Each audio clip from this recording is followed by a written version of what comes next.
এবারে metal presence কৃষি সংবাদ সুজলা সুফলা।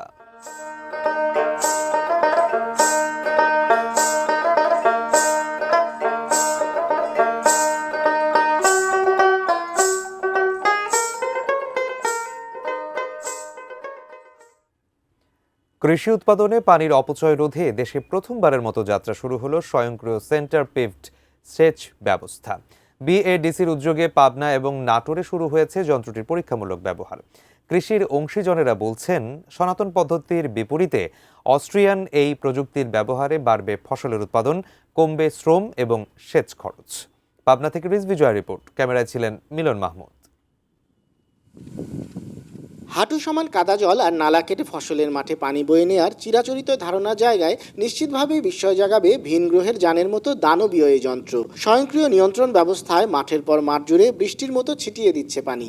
পাবনার ঈশ্বরদী ও নাটোরের নর্থ বেঙ্গল সুগার মিলের কৃষি খামারে সম্প্রতি যুক্ত হয়েছে সেন্টার পিভট নামের আধুনিক এই সেচ প্রযুক্তি। প্রথাগত প্লাবন সেচ ধানের জন্য উপযোগী হলেও পেঁয়াজ, গম কিংবা সবজির মতো সংবেদনশীল ফসল চাষে সুষম পানি দেওয়া সম্ভব হয় না। ফলে পানি অপচয়ের পাশাপাশি অতিরিক্ত পানিতে শিকড় পচে ফসলের ব্যাপক ক্ষতি হয়। সেন্টার পিভট যন্ত্রে স্বয়ংক্রিয় পদ্ধতিতে মাটির আর্দ্রতা মেপে নিয়ন্ত্রিত সেচ দেওয়া হয় বলে জলাবদ্ধতার ভোগান্তি নেই।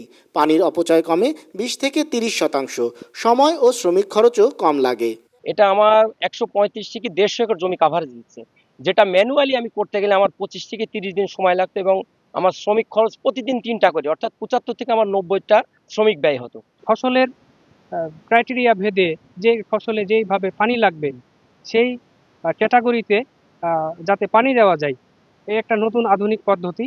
কৃষির যান্ত্রিকীকরণে এই নতুন সংযোজনে চরাঞ্চলের উঁচু নিচু জমিতেও সেচ দেওয়া যাবে সহজেই। প্রাথমিক ব্যবহারেই আশাবাদী কৃষকরা। পানি সব জায়গায় দিতে পারতাম না, যার কারণে ফসলগুলো একটু কম হতো। এটাই এক মাপের পানি হবে, সব জায়গায় 100 মান পানি হবে। দেশব্যাপী এই আধুনিক প্রযুক্তি কম বুম লেন্থের মাধ্যমে পেঁয়াজ, রসুন এবং গম চাষাবাদ জমিতে আমাদের ছড়িয়ে দেওয়ার পরিকল্পনা রয়েছে। প্রাথমিকভাবে 4 কোটি টাকা ব্যয়ে পাবনা ও নাটোরে 2টি সেন্ট্রাল পিভট যন্ত্র স্থাপন করেছে বিএডিসি। কমপক্ষে 20 বছর কর্মক্ষমতা সম্পন্ন এই যন্ত্রের ব্যবহার সম্প্রসারিত হলে দেশের সেচ ব্যবস্থায় আমূল পরিবর্তন আসবে, প্রত্যাশা সংশ্লিষ্টদের। রিজভি জয়, এটিএন নিউজ, পাবনা।